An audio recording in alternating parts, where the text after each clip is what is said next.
Hey you guys, I made a video earlier today about people with mental health issues, and it's true that they deserve compassion. Even people who are narcissists or they're alcoholics, borderline personality, emotional dysregulation, depression, lying, cheating, using women for sex and running off, using men for money, being mean, all that stuff. It's all dysfunction. And I feel bad for those people. I really, really feel bad for them because they're not happy. They're not happy, and I know it comes out of their pain. But here are a couple thoughts about that. Number one, a lot of those people don't want to change. And they're a hurricane that wrecks everything around them, and I don't want to walk into a hurricane. So that's the first thing, is that they wreck lives. These people wreck lives. They bring their drama and their heavy energy everywhere with them. I'm pretty happy and playful, and people love being around me. It's fun being around people who are easygoing and who are keep their word and who are funny and you can count on them, and they're inspiring, like they're up to things and they do this and then you want to try this, like they're reading interesting books and learning new music, and they want to do fun things together and they work things out. But there are other, those people lift you up. And then there are people that drag you down. So with the people that drag us down, here's the thing. The best way to help them is that everyone leaves them, and they're so desperate that they finally surrender to help. See, until they get left by everyone, they don't ask for help. So I realized I've tried for years to change people, give them advice. They don't want it. Okay? Nobody wants to be told what to do. No one wants help pushed onto them. The only thing that these people can tolerate is a rescuer. A rescuer and a fixer is compatible with them. But a rescuer and a fixer will not be happy either and will be dragged down. A rescuer and a fixer will be dragged down by that negativity. Dragged down. And the only people that will tolerate boundaryless behavior are people who themselves are wounded. They are codependent or people pleasers. They have their own trauma. So trauma meets trauma. And part of being healthy is attracting people at our own energy level. So if I'm an honest person, I expect to be around other people who are honest. Okay?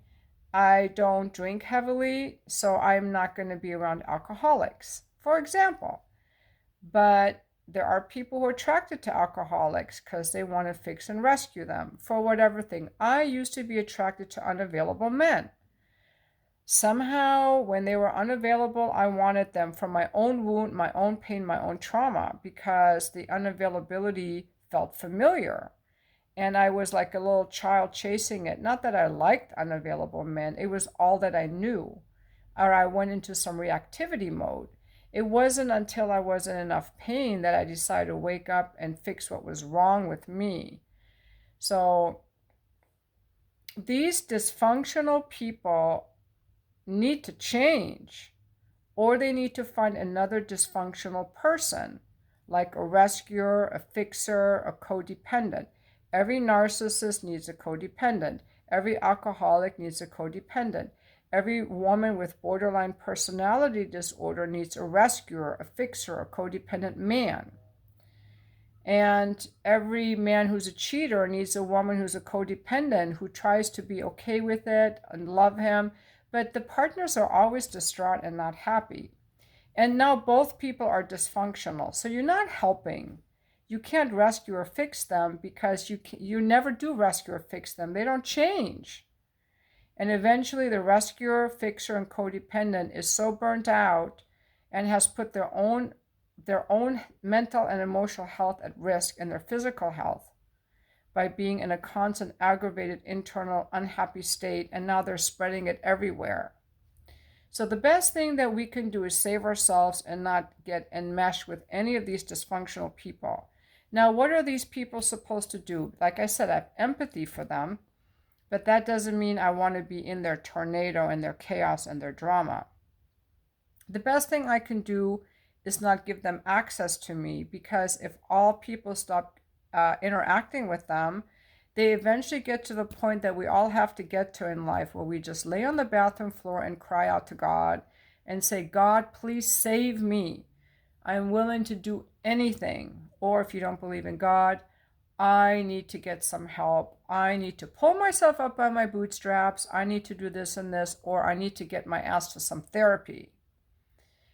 That's the place to get help, is to people have to get so desperate. So the best thing to do with these people who are emotionally very wounded is to have them go to therapy. But they don't want to go to therapy. As long as they have a fixer and a rescuer and a compassionate, understanding, empathetic person, they will not go to therapy. They will only go to therapy when everyone has left them.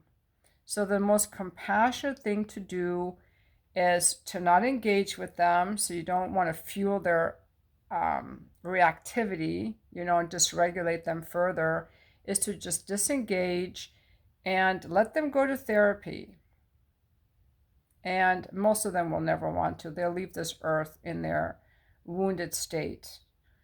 But I don't have to enter a tornado, and I am not responsible for, I can't heal them. That's the thing. If I could, maybe I would try, at great cost to my emotional health, but it doesn't work. You can't heal other people. They have to heal themselves, and they don't want to. Like the lady I made the last video about. I bet she's still out there running her stuff. And, a lot of people don't want help. So I really, really, what I find unfortunate is that therapy and rehab centers for alcoholics are very sparse, few openings, and very expensive, and are inaccessible to so many people. That's what I find sad. But hey, even when I was offering free coaching on my YouTube channel and other social media, out of 20,000 people, I think 1 or 2 people would ever sign up. People don't even want it if it's free. A lot of people don't want to change. And like I said, your willingness to carry your willingness to be walking around covered in shit and throw shit off yourself onto everyone you see, I'm just going to stay out of your way. That's basically what they're doing. They might look like beautiful women or nice men, but they're covered in shit, and they throw off shit or knives or toxins or toxic fumes wherever they go. That's what they're doing. And I'm not responsible for taking that on. So that's what I want to say. I'm not being a lack of compassion, but why don't these people start having some compassion for themselves? They need to start having enough pain that they want to start healing. None of us is responsible for other adults. And even as a therapist, it's very draining to work with clients. You have to, especially if the therapist is going through a difficult time in her own life, it's a very emotionally draining, I think, work. And a lot of therapists only make 20 or 30 bucks an hour. And it's very emotionally labor intensive work. So that's why I believe in private therapy, because I'm not going to burden someone at $30 an hour with the emotional labor that this requires. I like to pay my people well, and I think it is worth $200 an hour easily. My therapist is really emotionally there, and she writes follow-up notes, like good follow-up notes. I'm very impressed. I'm like, shit, I don't have it in me to be that giving and that like attuned and that much on point with people who are struggling. I don't have the patience for that, but some people do. And if you feel called on to help people like that, I encourage you to look into being a therapist. we need more therapists. And if you can afford to do it at a lower cost, good for you, because a lot of people need therapy and we don't have enough of it in this country. But again, what we really have is a large population of people who won't take it even if it's free. And those people can just go, play in their own mud, because I'm not going to be a little piggy with them. I'm trying to extricate myself from that and work on my own codependency stuff. So for me, and I get kind of annoyed with people who don't want to help themselves. So I'm not really a good person. I'm not a rescuer type. I'm nurturing, but I'm not a rescuer. I expect people to stand on their own feet. Like, you have to be a solid tree to be in my life. And if you're wounded and bring your shit in my world, I'm just gonna close the door in your face. So that's how I keep my life peaceful and zen, because I'm like the no drama mama. And if you're struggling with anything in your life, just get help, and you can be happy. People who are struggling with stuff are not happy. And I'm happy. I'm pretty happy with my life. So I finally got to that point. And how did I do it? I eliminated everybody that was full of drama. That's how I did it, including a lot of my family. And thank you for watching my video.